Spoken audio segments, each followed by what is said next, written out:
Hello, everyone, and welcome to our webinar today on selecting the right market and competitive intelligence platform. This webinar is hosted by Commentelli, a highly regarded company with a rich history of over 2 decades of experience in market and competitive intelligence. Leading this session today is Jesper Martell, CEO of Commentelli, and joining him is Christian Bierser, SVP of Customer Success at Commentelli. Welcome everyone to this webinar today. Today's topic, as you heard, is going to be how you select a market and competitive intelligence platform. It may sound easy, but it is not. I can assure you that. We've been through very many different buying situations, and it is quite complicated to sort of decide what fits best for your organization. Because there are so many options and alternatives out there, and so many different types of solutions that claim to be market and competitive intelligence, which can make it hard sometimes to select what's right for you. But hopefully this session today, together with Christian, my co-host, we will be able to shed some light on this and hopefully guide you through making the best decision for you. Before we get started, Christian, just wanted to show this slide because I think it illustrates quite well some of the challenges that people face when using and buying these types of software tools.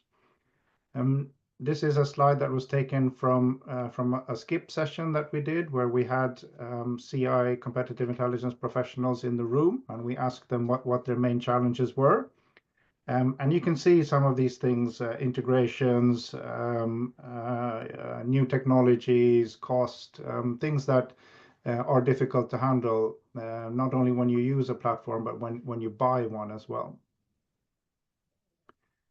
So I think there are a lot of things that we can go through. And the way we thought we'd do it today is I'm going to in very short time introduce Christian to you. Christian has been tasked by his management team to buy and find the best solution for his organization. So maybe Christian, just introduce yourself a little bit and the task at hand. What are you looking for today? Well, thank you, Jesper. Yes, I'm currently cutting the latter part of my title, and today I'm just customer. So I have been in this scenario. I have been tasked with, and like you said, to find and acquire a competitive intelligence system, a market and competitive intelligence system. So the company I represent, we're a mid-sized company. We're in a fast-moving technology environment. So there are a lot of different stakeholders that require information quickly, hopefully yesterday, at various levels in the organizations. So we have management being one, but also stakeholders are found in more operative roles, such as product owners and that kind. So we're looking for an all-encompassing solution here. So this will be a solution that you will use across the corporate environment and globally as well, if I understand you correctly. That is correct, and we will. That's the ambition. If it looks good, we'll roll it out to the entire company across different the different continents that we are represented in. Great. In that case, what I'll try and do to help you in this scenario and to see a little bit how prepared you are, I'll give you a checklist of 10 different factors that I think are important for you to evaluate in this situation. These are factors that are based on a lot of RFPs that we've received, a lot of proposals that we've done, and these seem to come again and again. These are the things that matter the most when selecting a suitable CI platform for you. And just to run through them real quick here. The first one, and then we'll go into each of them in a little bit more depth, but the first one I'd like to talk about is what your objectives are and expectations, and you started discussing that a little bit, but we'll dig a little bit deeper into that. We'll talk a bit about the stakeholders as well. You mentioned a few here, but we'll also go a little bit deeper into that. Who's going to use the platform? Technical and security requirements, a big one, especially these days. We'll talk about inputs as well, what you want to put into your system. So a lot about sources. Of course, talk about output as well. What comes out of the system. What are the deliverables that you're looking for? I'll ask you a few questions about your current workflow, how you're working today, and how a platform can suit your way of working. We will talk a bit about the possibilities of customizing the system so that it suits your needs, your specific needs. We will talk a bit about access to information, who should have access to the information included in the portal as well. And then finally, two more practical things. Once you've gone through these first 8, of course, you want to see it in action. So we have some advice there. And last but not least, pricing, very important as well in making your final decision. How does that sound? It sounds really good. And being inexperienced in this position, I'm really looking forward to a nice guide to walk me through and make a perfect purchase decision at the end. Great.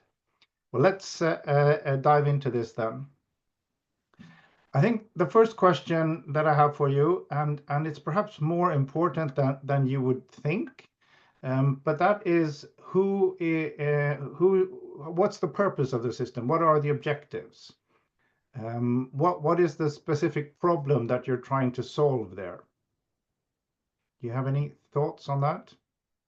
That is a really good question. I think that the overall feeling in the organization is that there's a lot of catching up all the time. So we can kind of constantly feel that we are not getting the information we need in a timely manner, meaning that we are sometimes unprepared, and this leads to a lot of sort of fire drills where management needs to scramble resources to find out what certain events mean for us, and we feel that we're not in tune a little bit with what's going on around us. So we're a little bit behind all the time. No, and I think that's very common, especially now that things are moving so fast in the business environment as well. But who do you think, who will be the core users of this platform? You mentioned a few, but who are the core users that you're doing this for? Yes.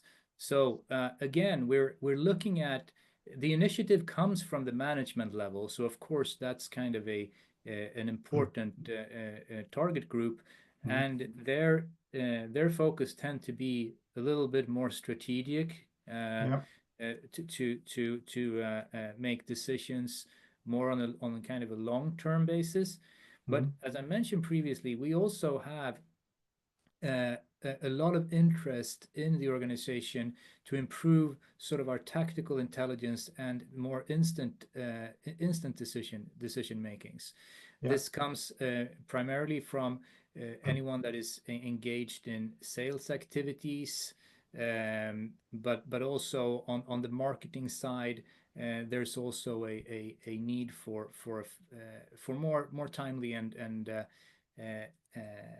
accurate information around things. So I think it's a little bit of a blend in this sense, and I'm kind of struggling with where do I begin as well. Yeah, and that's a good question as well, something for you to consider as well, if you should maybe begin focusing a bit smaller on some of these target groups, or if you should go for a big bang approach. I don't know what is right for you, but definitely something that you should consider when you're buying it. So the question then for you, being the expert here, what is usually the best practice? Should we go out with, should we go for the big launch and try to get everyone on board and everyone has to agree on everything, or should we find a place to start? I'd say that it depends a bit how much, what kind of resources you have. In some cases, it is of course good to go big at once, if especially if you want to accomplish something fast, and you have a very immediate need, then just implement something really fast. But not all companies have that luxury or that benefit. So I would say a more common approach is maybe a bit more phased in, that you start maybe with one business area or one product area or one user group, and then make sure everything works for them, and then roll it out from there. That perhaps makes more sense because you will be more sure that you're doing something right, And I then can use building that upon that. as a internal reference when I sort of roll out to the other groups. Exactly. But on the other hand, that usually takes, of course, a little bit longer time. And then we're talking a longer rollout. And so you have to be aware of that. And again, it depends a bit on resources as well. I'll see what I can scramble. Great. Good. But remember that. Remember the purpose of the system, and try and keep that as clear as possible for your different target groups. Good. In that case, moving on to the second factor that I think it's important for you to consider, and that is stakeholders. And now I'm talking not so much about users of the system, but these are the stakeholders in the buying process. Right.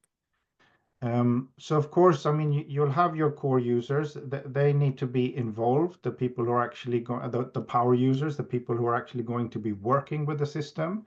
Of course, you need to have them on board. But are there any other important decision makers or influencers that should be involved in this decision? Well, one thing that immediately comes to mind is that as soon as you do something that has to do with software, IT always has to give their approval or have their say in it. So I guess IT is something I need to relate to. Yes. And that is both good and bad. I mean, sometimes IT is a big help, but sometimes it's more of a roadblock, and it takes a bit longer. Sometimes they feel that you might be interfering with their territory and their areas of expertise. But I would recommend you to try and involve IT as soon as you can, at least so that they feel that they are on board and they can give their feedback as well. So if you haven't done that, then make sure that you have someone from IT that can support you. Maybe not in the actual tool decision, but at least support you as a stakeholder, someone that's on your side. Also, I think that at least in our company here, there are a lot of these security assessments that needs to be done, and Right. and I think I need them from the IT team to send to the provider of the systems or that I'm considering to see if there's a match or if there's a problem somewhere. No, so definitely involve them early. Another department that I would involve early as well is probably, I mean, I don't know if you have a purchasing department, for example, someone that helps with that, and legal, going through terms and conditions and things like that. It might not be the most fun part, but it is a very necessary part. And it's something that you might not think of in the beginning when you're starting to look for a CI platform. But if you wait until the very end, it's going to drag out the final decision unnecessarily. So start that as soon as possible. That's good advice. You could do that. Kind of find a system that we think is good. We could do the IT or the IT and legal discussions maybe in parallel to when we are trying out the functions. Exactly. I think that's the best advice I can give as well. Is look at the business users, but also involve IT and purchasing in parallel. Those three tracks will save you a lot of time in the end. Great. Number 3 then, moving on to technical and security requirements. And this becomes very big, especially if, like today, most solutions are in the cloud, which means that people are not in full control of the tool or, above all, the data. So do you have any thoughts on that, or are there any requirements on how your data should be managed and safeguarded? I know only that they talk about a lot about different standards Okay. and about certain security protocols that need Yeah. to be in place. Yeah. But honestly, I feel at a loss here a little bit. So, being a non-technical person myself, Yeah. so how would I navigate that? Like you said, this is something I want to make sure that we are in compliance, but I want to get it out of the way as soon as possible. Now, so here is also a good reason for involving IT early, because as you know, there are a lot of security certifications like ISO 27001 and SOC 2 and Yes. GDPR and data protection regulations and things like that you have to follow. And I think and that's not, I understand that's not really your area of expertise. So bring someone along that can help you with that. But make sure that whatever solution you choose follows these, and that will make life much easier for everyone. So that's maybe a checkbox when you look at different alternatives. Do they conform to all of these security standards? And of course, my IT people will get a feeling for the company that we are talking to as well. Yeah.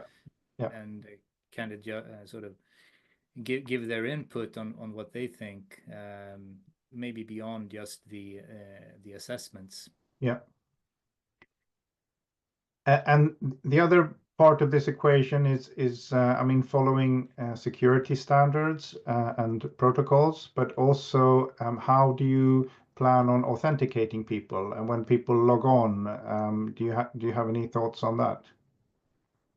Well, I want it to be as simple as possible. I don't want to be having to administrate passwords or anything like that. So if it would be possible to log on to to come to the system, anyone that comes in can basically be let in and kind of match the credential that they have in our other systems, and maybe get into a certain user group or see certain information that we want them to see and not see all the other things that's in the system. No, and that's why I'd recommend you. I mean, make sure that whatever solution you choose, that they have some sort of single sign-on compatibility, so that it makes it easy for users to access the tool without having to remember passwords and things like that. Most solutions do, but I'd say this is also that's why I'd say this is almost a requirement on a tool that they have single sign-on. Because it makes it very user-friendly. It makes it easy for users to access the platform, and that is, of course, beneficial for usage rates. So Right. Great. Any other questions or thoughts from you on technical and security requirements before we move on to factor number 4? One thing, though, I mean, we got a lot of systems that have interesting information internally as well. So the ideal thing here would, of course, be that we can connect them and don't have to do manual movement of files and stuff and uploads. Yeah. So what are your thoughts on that? Yeah, precisely. That actually nicely transitions to factor number 4, input, and what you want to put into your system. And it has a little bit to do with data aggregation and integrations as well. But I do think it's important to consider, as you said, not just external sources, which many CI solutions focus on exclusively. If you go out, you'll see that many market and competitive intelligence solutions work almost only with external data sources and websites and the internet, etc. but I do think it is very important that you consider internal sources as well. And that's usually where you'll get the most benefit and where users will find that they get the most valuable information as well. Yeah, because that's what we are thinking as well. So internal information that we can find on our Drive, SharePoint, and maybe in our CRM system. But then, of course, we want all that external information that's coming in. You mentioned a couple of things, but then we have our premium content providers as well that we pay a lot of money for. So we want to make sure that we get our money's worth and everyone is using it to the maximum capacity that we are allowed to. And do you have a good picture now of what kind of external information sources that you have or that you would like to have access to? I think we got a pretty good idea of who they are, the ones we have. I do have a feeling that there are departments that might be purchasing the same reports. Yeah. One of our ideas here when we're building this is kind of getting that more of a central repository thinking going.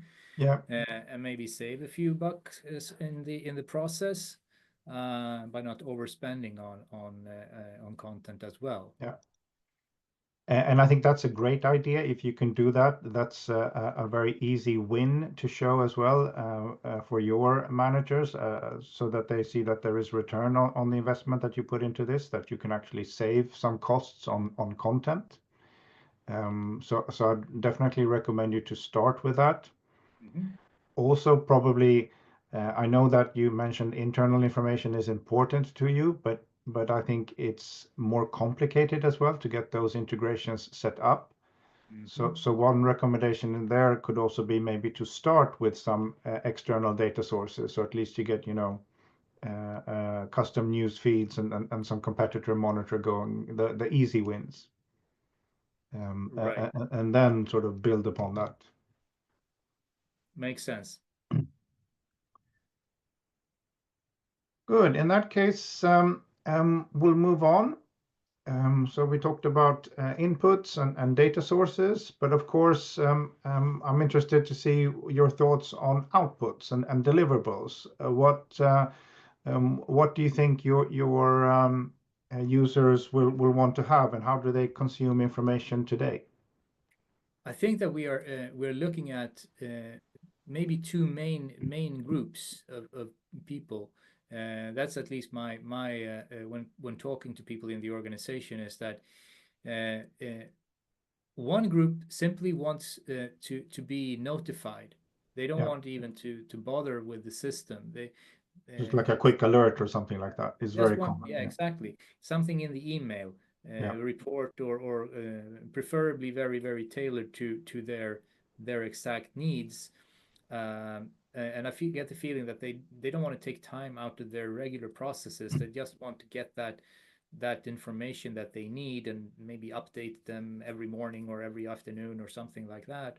Yeah. And then we got the other ones that are in there and wants to do really nitty-gritty stuff, searching and finding stuff for themselves. So I kind of have those two main groups of user behavior when I've been asking around. Yeah.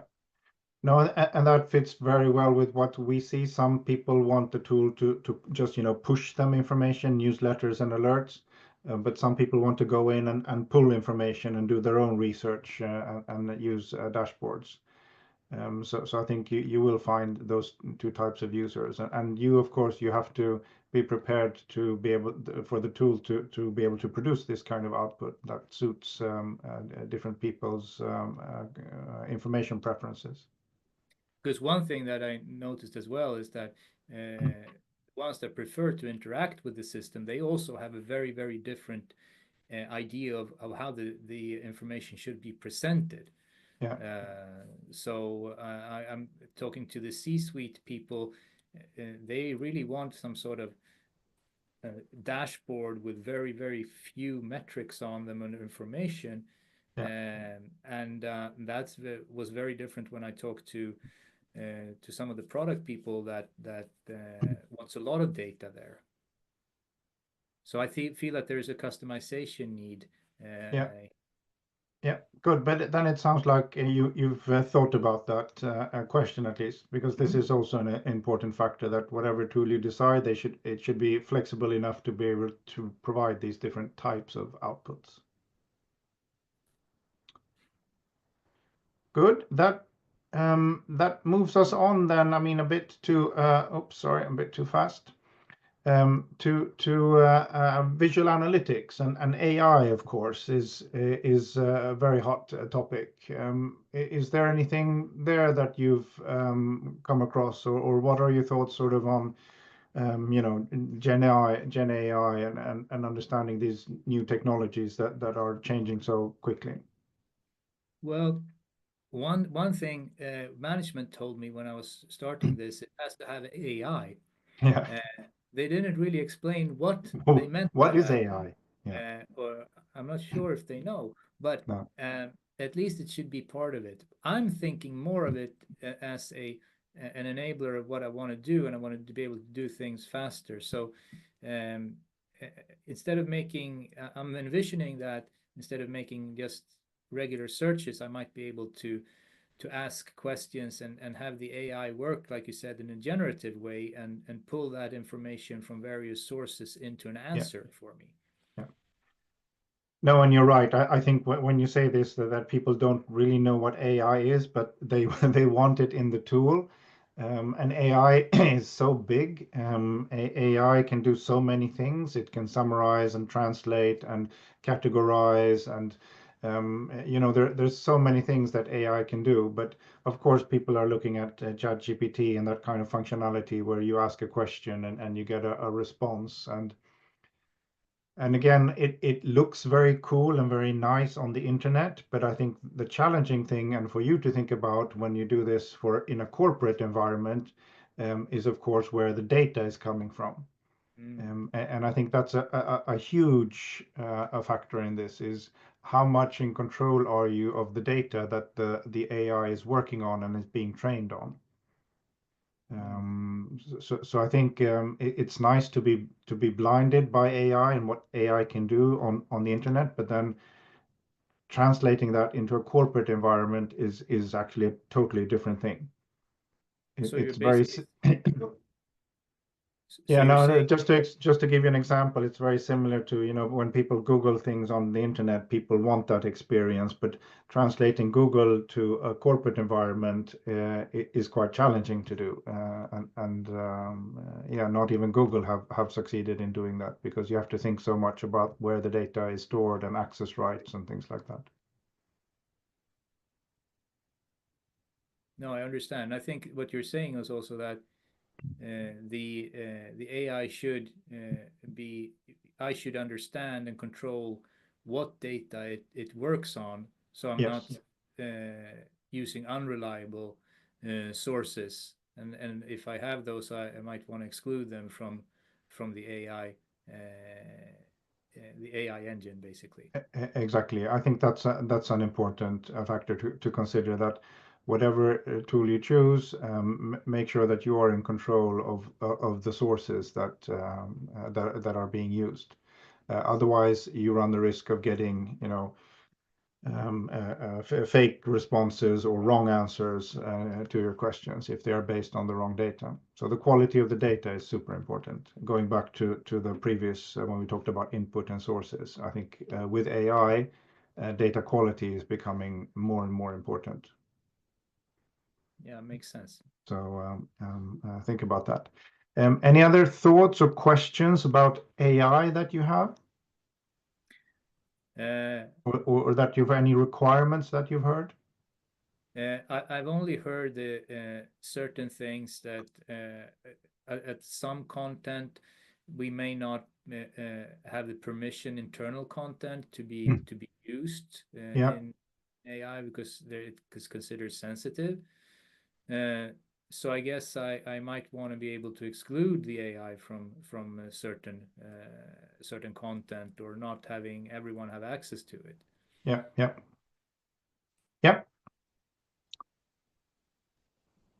Good, but in that case, I think we've touched upon most of the common features in a tool, what you bring in, the output, how you analyze it, what the purpose is. So I think now we have 4 more factors that I'd like to go through, but they have more to do with how in a sense you use the system. And there are different ways of doing this. Some tools allow you to customize very much. You can do a lot of things on your own. But some tools, maybe you want a bit more help in doing it. So where do you think you are on that scale? Do you want sort of a solution provider to help you a lot, or do you want to do things yourselves? Do you have your own people? And where are you, I think, on that scale? So if we start by I don't believe in the sort of one shoe fits all approach. So as we talked about previously, we have people that want to see things in different ways and different delivery mechanisms. So we definitely need some sort of configurability of the system. I also think that we are probably going to have a pretty big user base, and I think that even if you said that a good idea is to start small, but we might want to ramp that up and move on. So I think that I'm happy to get the capability of doing things in the system, but I definitely would appreciate a provider that can also step in if I need help, and maybe if I want to roll out to another business unit. And that administrator is not really there yet, then I don't want to wait for that to happen. Then I want someone that can also step in and be more hands-on. Right. Working. So that's something you should be looking for when you make your selection, then definitely. How about, I mean, do you have any need for different languages and support in that, or is everything in one language? We tend to use English as the language, as our corporate language, but of course we have teams in various countries that consume information that is not necessarily in English. Yeah. So I think it's definitely something that we would like the system to be able to deal with. And preferably if we can maybe get some translation capabilities in there would be great to kind of pick up those feet in other languages. Yeah, so something to keep on your checklist then as well. All right, moving on. 8 has to do with access control and access to information. So here the question is a little bit, I mean, of course, defining user roles and who gets access to what, but I mean, maybe the top level question is how many people do you think will be actually using the system? That's a good question. I think that we probably with the rollout, I think that maybe we're going to be around 500, but maybe up to maybe 750, something like that. It feels a little bit. It depends a little bit of. So you don't really know when you start how many users you'll be in the end. No, not really. But we're not going to be 10, and we're not going to be 10,000. That's for sure. Yeah. And will everyone have? Do you know if everyone will have the same access rights to all information, or should that no? No, we gotta separate that. We can't. If everyone should have the same, it's going to be too watered down. There are groups in the company that have very sensitive information. We have a mergers and acquisitions team that want to use this. They definitely need to be locked in, and no one should be able to see what they're doing. And then we have the C-suite with their needs, and quite frankly, we have a lot of people that have different information needs, but that are not necessarily secret, but we don't want to flood them with information they're not interested in. No. So it's not just about confidentiality, it's also about the amount, the volume, and restricting that so that you only get access to relevant information. Yeah, exactly. Yeah. So think about that then. Who are your different users, and who should, I mean, what is confidential if you want to have confidential information in the system or not, but also if you want to restrict information for relevancy reasons. And that means that if you, whatever tool you select, again, should be able to have different access groups and so that you can control that on your side. Good. And then finally, I mean, we've gone through a lot of things, and hopefully you've received some advice and some things to think about in selecting a tool that suits you. And after a while, you probably narrow that down to a couple of different types of tools. Then I think it's really important this having a live demo so that you can actually see the tool and preferably trial it as well, do a pilot or something like that before you make your final selection. And I think, I mean, what you should look for there is really, does it work according, do you like the look and feel? This has a lot to do with the interface and things like that. You should also ask the tool provider, I mean, can they help you train you and get started? What will onboarding, things like that look like? So any thoughts or questions from you there? Well, that's actually very interesting that you're saying that. I mean, the demo thing, I kind of got that myself, but the support part I hadn't really considered. But since we talked about previously of having someone that actually can help out, that could also, of course, go for any training needs that's going to come with the implementation of this kind of system. So exactly, that was a little bit of an eye opener. Good.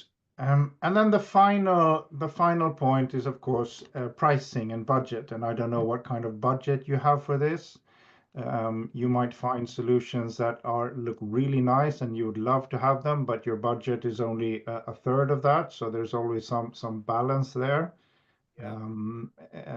And I don't know what kind of budget do you think you have for this? I think that my budget is somewhere between, let's say, 40-50K. Yeah. Maybe a little bit more depending on what kind of if we can get it into certain parts of the company. Yeah. What I think is, and I talked a little bit with procurement as well, is that they're always looking at what's happening when you do the next step. So Yeah. What I'm kind of concerned with is these per user based pricing models, and I'm kind of worried that might hinder me when I want to expand later on. Yeah. So that is an advice then. I mean, look at the pricing models that you get and how are they, is it priced? Is it sort of subscription based per user? What's the length of the contract period? What features are included? Add-ons and things like that. So many things to consider here to get something that works for everyone. But I'm sure that your purchasing people can help you with that as well. I'm sure they can. And one thing, I mean, when we talk about pricing, and of course there is a budget, but there's also, and this is some advice to you, but I think the more it costs and the more you pay, the more return on investment you want to have. Yeah. So of course, if you can show a very good return on investment, going back to the very first factor, what's the purpose of the system? If you can clearly show value, then hopefully you can get more budget in year 2 and year 3. If you can show, we discussed about, cutting costs by saving on content, but also saving analyst time and delivering insights that help you win deals and things like that. So I'd recommend you to think about this, and I have some, as you see here, some suggested measurements. I don't know if you've thought about any of these. Actually, no, but when now we were talking about it, with management being so eager to get this done, I of course need to be able to show some sort of progress Exactly. over time as well, not just Yeah. getting a system up and running, but also seeing how it's used and how people are responding to it if I'm going to get a budget for next year. Exactly. No, so that's why, I mean, my recommendation is when you select the system, have this very clearly stated in the beginning. Right. So I don't think it matters so much which of these measurements you use, as long as you pick a few and then stick to them so that you can show that there is some kind of progress. Either if it's number of users or a number of people downloading reports or things like that, but some sort of measurement to show management that the system is actually being used. Right. And set that from the very start. Good, but those were the 5 factors, I do think we have a little bit of time for questions, both from you, Christian, but also if there are any questions from the audience as well. I'm happy to take them now.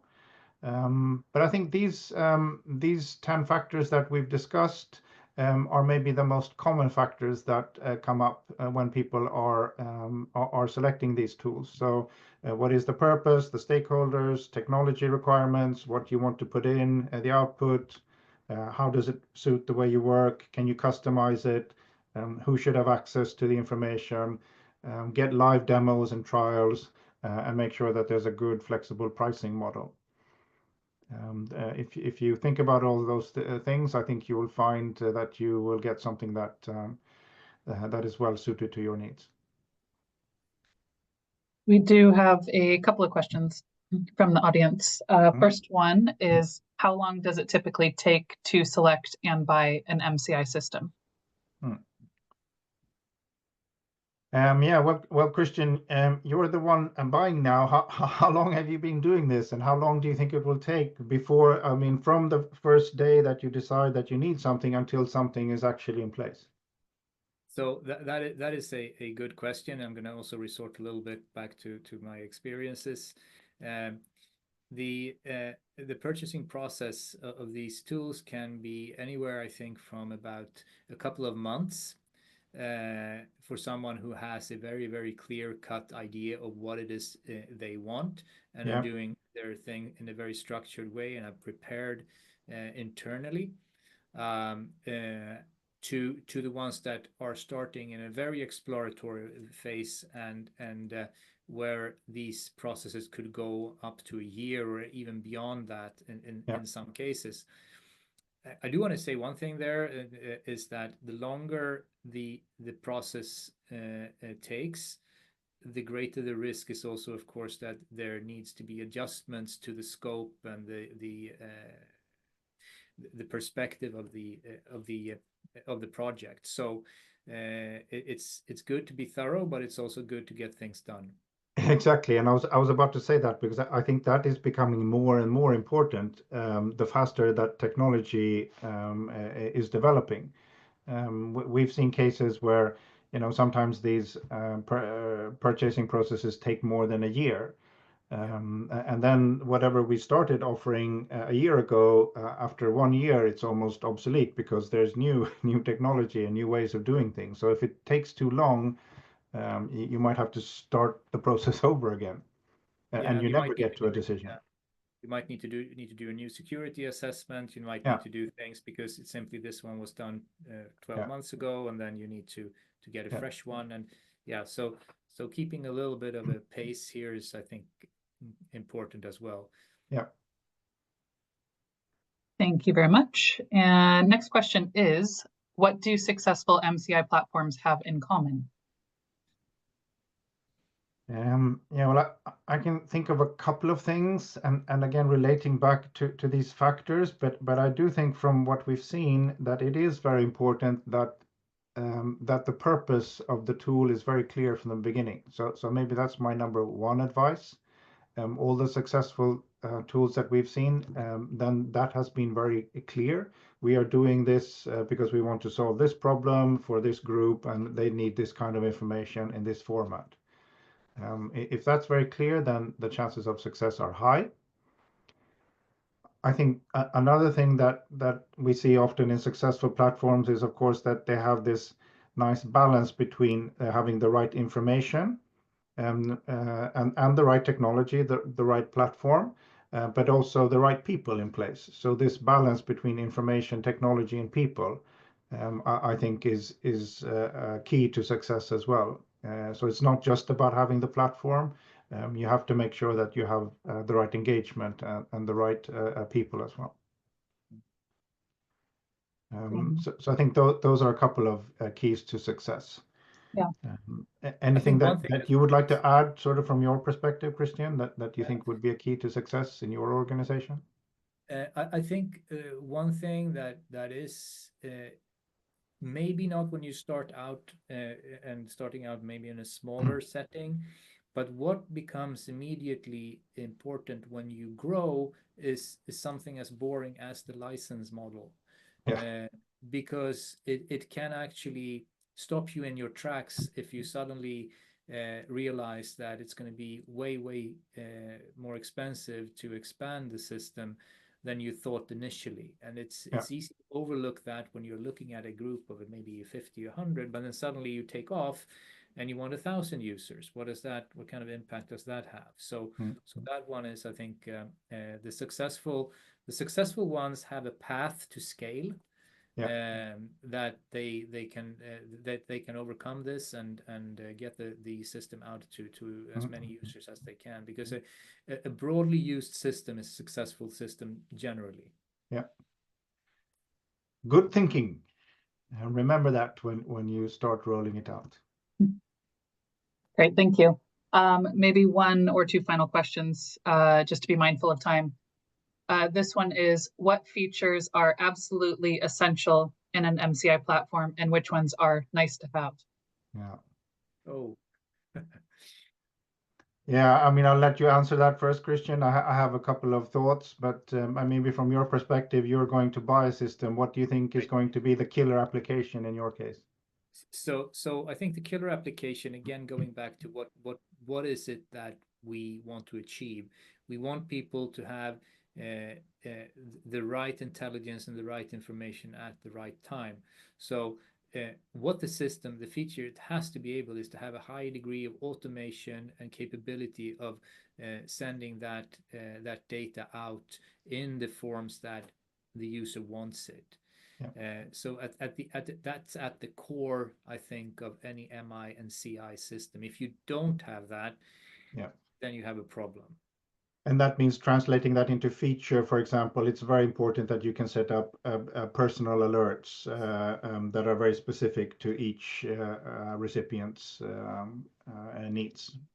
So I'd say email alerts is high on that must-have list. Yeah. For the people who want information pushed to them. For people who want to go in and pull information, I mean, obviously, a very important must-have feature is good find and search. Yes.